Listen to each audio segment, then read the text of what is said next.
Hey there everybody, Sage Popham here, founder of the School of Evolutionary Herbalism.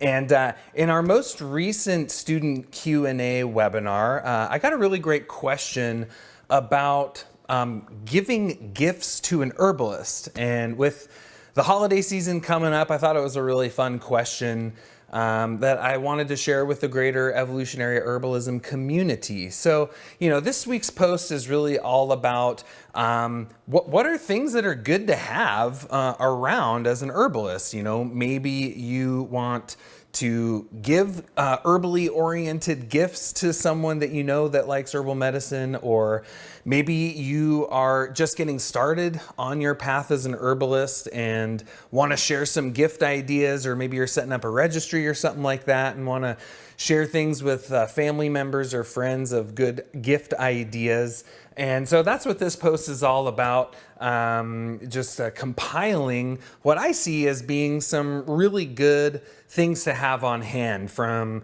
wild crafting gear to medicine making equipment to essential books that I think you really should have on hand, to ways of setting up your apothecary, and just kind of some of those material items that can be really helpful to have on hand. So if you're watching this anywhere other than my blog over at evolutionaryherbalism.com, be sure to head on over there to get the full transcript, and we'll, in the blog post there will be, all of this compiled into a nice, tidy, organized list of items, along with some links for where you can see some of these resources and some of these things that I'm going to be sharing about in this post. So I hope you enjoy this one on herbal gift giving. Number 12 from Amanda. My husband asked for my wish list for the upcoming holidays. I'd really like to have some supplies for herbalism. What supplies would you recommend a beginner herbalist? Well, that is a really fun question, especially with the holiday season coming up. I honestly wish I had a little bit more time to think it through, because I could probably put together a really amazing list of stuff that would be really great. But, the way that I would think about it in terms of, supplies and things like that goes is, I think in terms of medicine making, right? And what are things that would be really great to have to get your kind of home medicine making apothecary set up. Well, I think the first thing, and this is like a no-brainer, Seja kind of thing, but is jars, right? I mean, we all need lots of jars. I would say both jars for preparing your medicine. So that would be like, depending on your amounts, I would say at the very smallest size, quart jars, going up from there, half-gallon jars, and if you really want to go for it, gallon jars. And you can use those jars for all of your macerations, for tinctures, for vinegars, for oils, for honeys, all kinds of things like that. So jars are super important. And then I would also say, what are your vessels for putting the finished product in, right? So, if you're making topical products, getting some of those little like salve jars can be really great to have a bunch of those. And amber glass, I would say all this should be amber glass for, the stuff you put the final product in. Some 1 ounce bottles with the droppers, some 2 ounce bottles with the droppers. That's really, really great. So yeah, your vessels basically. So you have your vessels for preparing medicine. You also got your vessels for bottling and storing the finished medicine. Alongside of that, I think it's really helpful to have some labels. You should always label everything. So I think getting a good pack of labels is always good to have on hand. One piece of equipment that I think is indispensable for the home medicine making situation is I would say a decent quality tincture press. Anyone that's serious about making their own herbal medicine, I think it is just 100% worth it to get a tincture press. Usually these are something with like a bottle jack that put your pressed herb in there and then you're able to jack up a press plate on it with a whole bunch of pressure to squeeze every last drop of menstruum out of the herb that you're preparing as a medicine.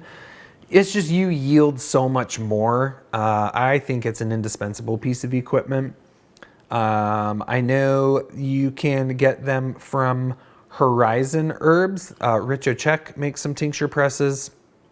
I also know the one that I have comes from the Longevity Herb Company, and I know they make a smaller sized one that's like probably a little more home herbalist size, whereas the other ones, they get really big and probably larger than necessary for the home medicine maker. So I think a good tincture press is great. I would say, your menstruums, like a whole menstruum list to me would be, really good 95% alcohol or Everclear, or organic alcohol. I know you can order, you can get an account and order from the Organic Alcohol Company out of Ashland, Oregon. They make really great organic alcohol. You got to have 95% alcohol on hand, so that you can dilute that down to whatever percent alcohol would be really great for the herb that you're working with. I think having a decent amount of really good quality olive oil is good. Having a bunch of beeswax on hand for making salves. So you can do your infused oils, you can do creams, you can do salves, you can do vinegars. A big jug of good, like apple cider vinegar, I think is really nice. From that, you can make your vinegar extracts. You can do having some good quality honey on hand. That way you can do herbal infused honeys, but then you can combine those herbal infused vinegars and honeys to make what's called an oxymel.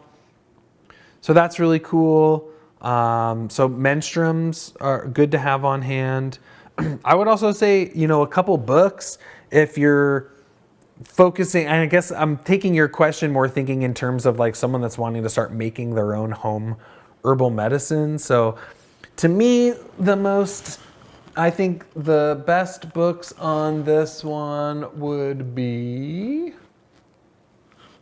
I don't think my home medicine makers, the Herbal Medicine Maker's Handbook by James Green.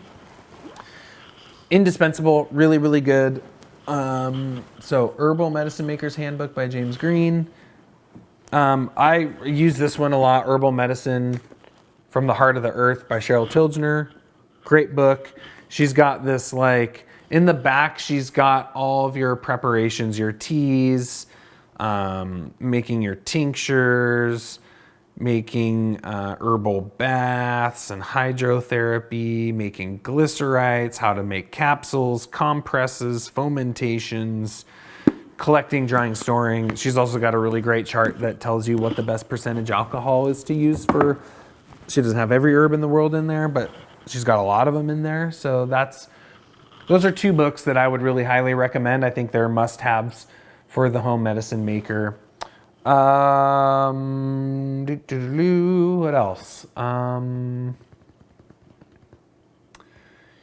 If you wanted to get fancy, you could get a small distiller. So you could distill your own essential oils. That also gives you the ability to start preparing spagyrics. You did say you're a beginner herbalist, so that may not be a beginner's piece of equipment, but they are fun to have, and you can distill your own water and distill your own alcohol and distill your own essential oils. They're not as expensive as a lot of people think. You can get a good simple home still for under $300, which a lot of people think they're like thousands and thousands of dollars. You can get a real simple setup for not too expensive. I always send people to Gary Stadler at heartmagic.com. He's got some really simple home still setups that you can use for very good price. Yeah, I think that's a really good place to start. I mean, obviously you'll need some plants to actually make into those medicines, but for that, maybe, I don't know, maybe a gift certificate to a bulk herb supplier. I don't know if they do that or not, but that could be a good suggestion there, just so you can get some plants to work with. And I would say that is a pretty good starting list of supplies. There's other things, when it comes to actually, if you're harvesting your own plants, or if you're maybe buying herbs in bulk, fresh especially, is having some materials to like process those herbs down. So at the very least, a good solid set of clippers. My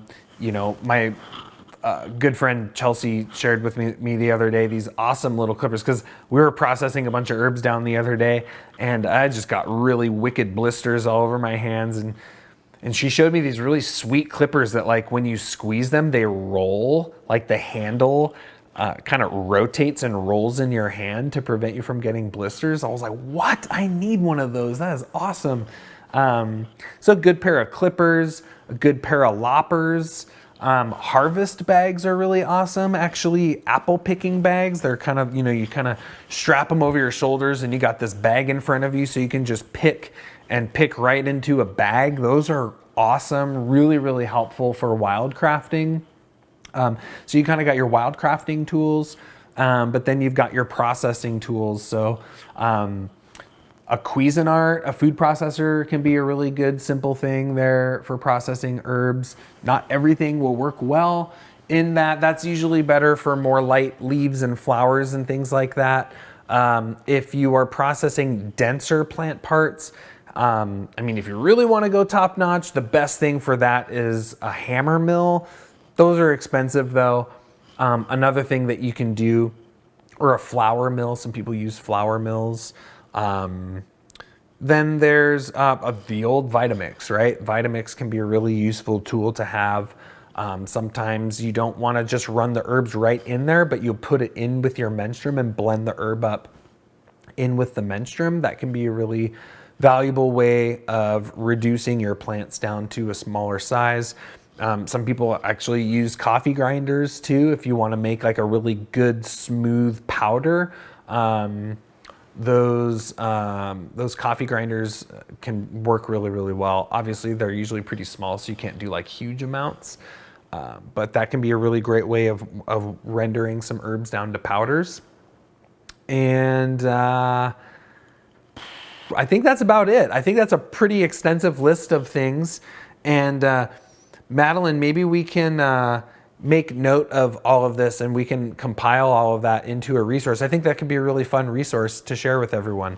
So maybe we can compile that little list, and maybe we'll add a little something more to it, and I'll maybe put that up on the blog or something for y'all to use as some recommendations for what y'all. Oh, and the other one is everyone should have a copy of Evolutionary Herbalism, right? Maybe you can put my book on your holiday list, and that'd be cool. Anyways, just joking, but I do want you to have my book because you're a student, and my book is like everything in my head. Not everything, but most everything is in that book, so it will serve you well. Okay.